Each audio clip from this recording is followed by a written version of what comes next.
আলাইকুম সবাইকে। সবাই কেমন আছেন? আশা করছি অনেক ভালো। আমরা সবাই দুপুরে লাঞ্চে যাচ্ছি। আজকে কি উপলক্ষে যাচ্ছি, কি নিয়ে যাচ্ছি, কার কার সাথে যাচ্ছি, কেন যাচ্ছি, পুরাটাই আপনাদের সাথে শেয়ার করব। আলহামদুলিল্লাহ রব্বিল আলামিন, আল্লাহর নাম নিয়ে সবাই বেরিয়ে পড়লাম। তা আজকে আমরা কোথায় যাচ্ছি বা কেন যাচ্ছি সম্পূর্ণটাই পুরো ভিডিওর সাথে থাকলে দেখতে পারবেন। এদিকে রাবেয়া বসে বসে মোবাইল টিপতেছে আর গাড়ির মধ্যে হঠাৎ করে ওয়াইফাই চলে আসছে স্যারের মোবাইল থেকে, সুবহানাল্লাহ। তো এদিকে মোবাইল টিপতেছে আর আমি এদিকে ব্যস্ত হয়ে গেছি আমার ভিডিও করতে। আর এদিকে রাস্তার ভিউটা অনেক সুন্দর ছিল। আর এদিকে হচ্ছে মানে অনেক পাইকারি জিনিসপত্রর বড় বড় স্তূপ এখানে, মাশাআল্লাহ তাবারাকাল্লাহ। তো এদিকে রাস্তাঘাটটাও দেখতে অনেক সুন্দর ছিল। আজকে অনেক দিন পর বাইরে বের হলাম। কালকের ভিডিওতে আপনারা দেখতে পারছেন যে আমি বলছি যে ম্যাডামকে রিকোয়েস্ট করছি যেন বাহিরে যায় সবাই মিলে। আর কেন যায়, কী জন্যে, মানে কেন যেতে চাইলাম সেটাও কালকের ভিডিওতে আপনাদের সাথে শেয়ার করছি। কারণ সবসময় একটা বাসার ভিতরে থাকতে থাকতে বোর হয়ে যাই আমরা, যে মাঝে মধ্যে ইচ্ছে করে বাহিরে ঘুরতে যাই। অনেক সময় যাওয়া হয়, বাট যাওয়া হলেও বাচ্চারা খেলাধুলা করে ওইসব জায়গায় যাওয়া হয়। একটু বাহিরে হাঁটা চলা করলে, একটু খোলা আকাশের নিচে হাঁটতে পারলে বেশি ভালো লাগতো। তারপর আলহামদুলিল্লাহ রব্বিল আলামিন, আল্লাহর কাছে লাখো শুকরিয়া যে আজকে আমরা আসতে পারছি একটু বাহিরে। তো আমার ধারণাই ছিল না যে ম্যাডাম রাজি হবে বা কিছু। তো ওনারা যাবে বাহিরে, রেডি হইতেছে। পরে ম্যাডাম বলতেছে যে রেহানা রেডি হও না। আমি বললাম যে না। পরে বলতেছে তুমি না কালকে বললা যে বাহিরে যাব, তো চলো। তা আমরা অলরেডি চলে আসছি যেখানে আমরা লাঞ্চ করব এখানে। তো বাইরে দুপুরে খাবার দাবার করার জন্য চলে আসলাম। তো রাবেয়াও হাঁটতেছিল পিছনে, আমার উকিল এবং তার বাবা একসাথেই। তো স্যারে দেখতেছে, ভিডিও করতেছে, স্যারেও দুষ্টামি করতেছে যে ইউটিউবার চলে আসছে আমাদের সাথে, যতক্ষণ থাকবে ইউটিউবিং করবে, ভিডিও বানাবে, মাশাআল্লাহ। আর ওইদিকে স্যারে মাথায় টুপি দিতেছিল, আমি ভিডিও করতেছি, আমার হাসি পাইতেছিল। তো আল্লাহ মাফ করুক। আলহামদুলিল্লাহ রব্বিল আলামিন, অনেকটা খুশি হয়ে গেছি যে অনেক দিন পর বাসা থেকে বের হইতে পারছি। নর্মালি বেশিরভাগ বাসায় থাকা হয়, খুবই কম যাওয়া হয় বাইরে। আলহামদুলিল্লাহ রব্বিল আলামিন, সব কিছুতে আলহামদুলিল্লাহ, মাশাআল্লাহ তাবারাকাল্লাহ। অবশেষে চলে আসলাম ভিতরে। এই যে দেখেন, এটা আসলে তেমন বড় একটা শপিং মল না, এখানে বেশিরভাগ হচ্ছে মাতাম খাবার দাবারের। তো ওই যে অনেকে যাইতেছে উপরে। তো এখন আমরা চলে যাব মাতামের সাইডে। এই যে চলে আসলাম। তো এখন আমরা ভিতরে যাব। তো এখানে চলে আসলাম। আর যাওয়ার সাথেই আশেপাশে অনেক দোকানপাট আছে, এই শেষওয়ার, তারপর হচ্ছে মোবাইলের দোকান ছোটোখাটো এগুলি আছে। আর এখানে বেশিরভাগই শপিং করার ইয়াটাই বেশি, কেনা কাপড় চোপড়, দামি দামি কাপড় চোপড়। আর এখানে দেখেন অনেক সুন্দর একটি গাড়ি, এটা কি গিফট হিসাবে রাখছে নাকি জানি না। তো দেখতে অনেক ভালো লাগতেছিল, তাই আপনাদের সাথেও শেয়ার করলাম আলহামদুলিল্লাহ। তো এই যে গাড়ির সাইডে। আর এখানে আমরা অলরেডি বসে পড়ছি টেবিল নিয়ে। আর এই রেস্টুরেন্টটা অনেক সুন্দর ছিল, দেখতেও আকর্ষণীয় একটা সাইটের মধ্যে, মাশাআল্লাহ তাবারাকাল্লাহ। আর এখানে রাবেয়াও বসে পড়ছে আলহামদুলিল্লাহ।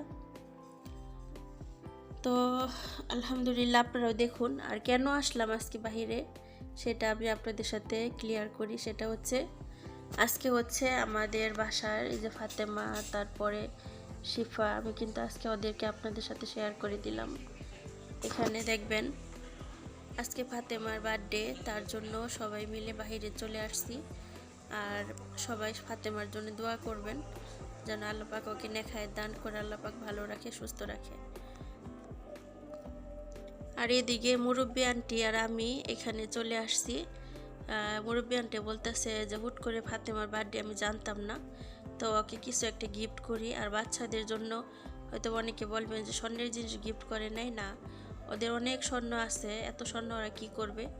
তার জন্য এখানে সিটি গোল্ডের কিছু আকর্ষণীয় কিছু জিনিসপত্র আছে, এগুলি কেনাকাটা করবে। তো মুরব্বি আন্টি এখানে আসলো, আর এগুলির দাম প্রচুর দাম। আমার কাছে মনে হয় এগুলির দামের চেয়ে স্বর্ণ কিনাই ভালো। তারপরে ওনারা পছন্দ করে যেটা, মুরব্বি আন্টি বলতেছে যে স্বর্ণ তো সব সময় পরে না, এগুলাই বেশি পরে, তো তার চেয়ে ভালো এগুলাই কিনে দেই। তো এগুলা কিনতেছে, এক একটার দাম হয়েছে, ছোট ছোটোগুলার দাম হয়েছে 500 দিরহাম, 600 দিরহাম, 1000, 2000। সুবহানাল্লাহ। তো আমাদের এখন কেনাকাটা শেষ হয়ে গেল প্রায়, আর এইদিকে চলে আসলাম। তো খাওয়া দাওয়া শেষ করে আমরা শপিং মল থেকে বের হয়ে তারপর চলে যাচ্ছি একটু মুরব্বি আন্টিদের বাসায়। যাওয়ার পথে মুরব্বি আঙ্কেল বলতেছে যে চলো বাসা থেকে একটু ঘুরে আসি। তো এখন স্যার বলতেছে, আমার স্যার কিন্তু বাবা মায়ের জন্য অনেক অনেক ভালোবাসা এবং শ্রদ্ধা, ওনাদের কোনো কথাই উনি ফালায় না, মাশাআল্লাহ তাবারাকাল্লাহ। তো বলতেছে যে ঠিক আছে আমার স্যারই। আমরা আজকে আসলাম মুরব্বি আঙ্কেলদের বাড়িতে।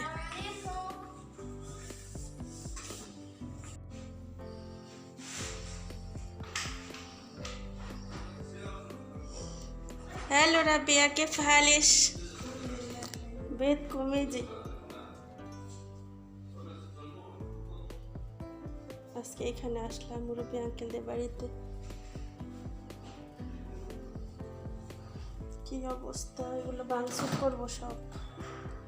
সাল্লা যাতা আমার ফুসফুস।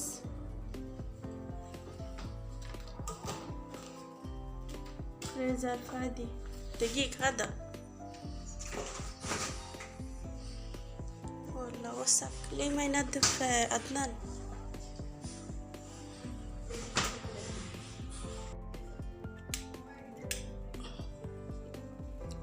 রাবিয়ার ঘরে আসলাম। রাবিয়ার ঘর, রাবিয়ার দেখেন ওর বিছনাটাও গোছাই থেকে যায়নি, কি একটা খাচ্ছ ওর, আল্লাহ রে আল্লাহ।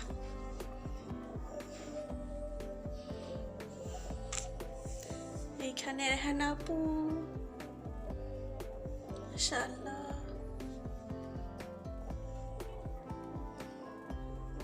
টিদের বাড়িতে আসলাম, দেখেন এখনো ভাঙচুর করে নেই, কিছুই করে নাই এখন পর্যন্ত। এই যে বাইরে আসলাম,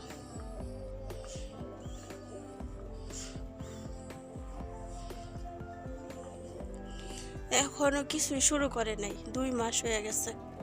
আমি শুনছি ভাঙচুর করতেছে, এখনো কিছুই করে নাই। ওই যে দেখেন গাছপালা, এই যে সুবহানাল্লাহ। রাস্তায় পানি দিছে মনে হয় ড্রাইভার ঠিকই এখানে আছে, মাশাআল্লাহ মাশাআল্লাহ। আলহামদুলিল্লাহ রাব্বিল আলামিন। এখানে আসলে আমার মনটা জানি কেমন খারাপ লাগে, যে এখানে অনেক চেনা, অনেক ভালো লাগার অনেক কিছু আছে। ওই যে খেজুর দেখেন গাছের মধ্যে, মাশাআল্লাহ মাশাআল্লাহ মাশাআল্লাহ।